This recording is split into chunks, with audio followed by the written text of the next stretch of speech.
Paul Del Vecchio, Tripoli Productions. Once again, guys, this is a quick companion video to the other video.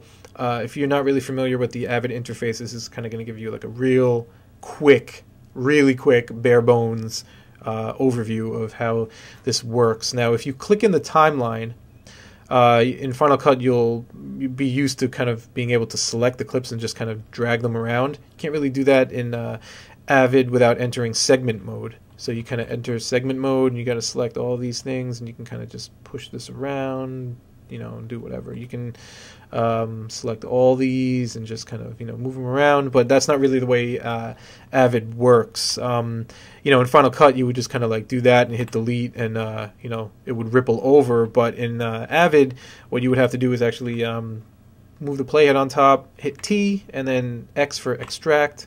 T marks an in and out point for a clip.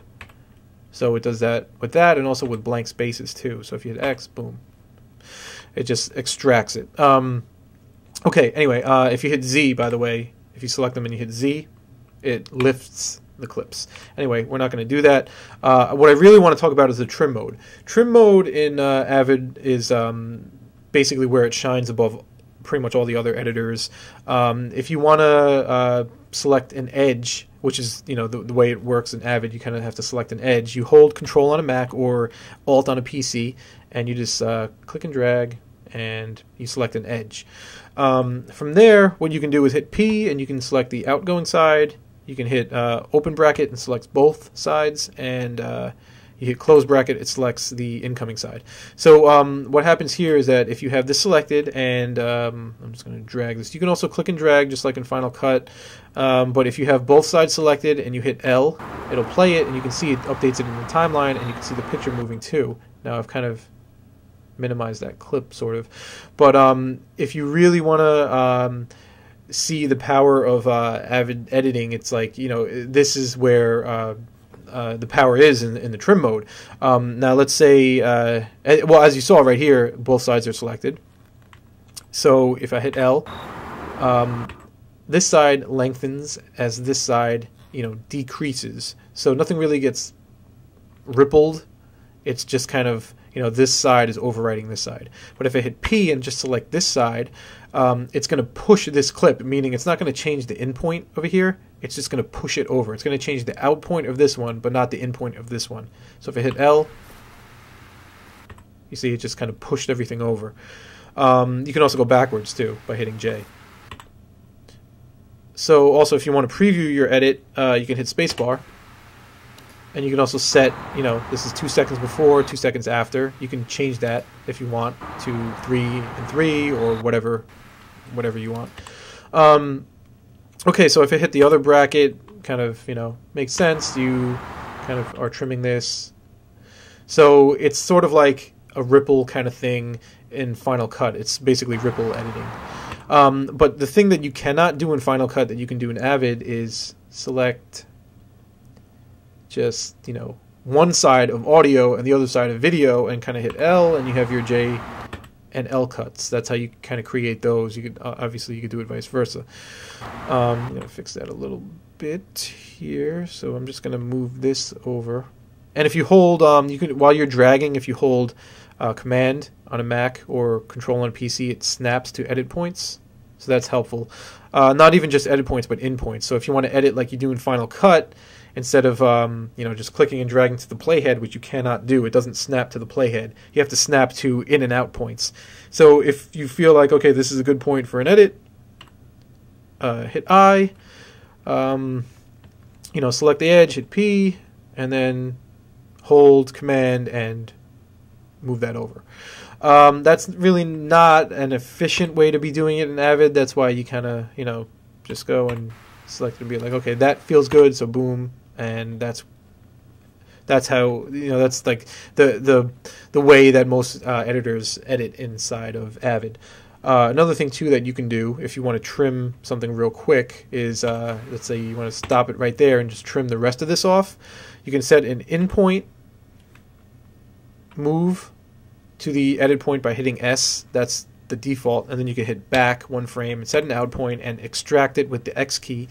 Or if you go into the composer settings, you can, instead of it stopping at the head frame of this clip, it'll stop at the tail frame, and I'll show you what that means.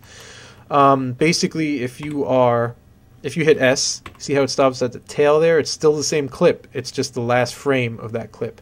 If you disable the tail, if you disable stop at tail, if you hit S, which will jump you to the edit point, it goes to the first frame of the next clip. So you have a choice of what you want to do there. Another thing too, I have it mapped to the keyboard here, and I'm just going to bring this up very quickly so that you can see. Have it mapped to the keyboard here. If I hold Shift and I hit one of these bracket keys, this is going to trim the top, and this is going to trim the tail. So you don't have to go through the thing of setting in and out points, and that's just mapped. You can find that in the control palette under trim. I think it is, or maybe not. It's somewhere in there.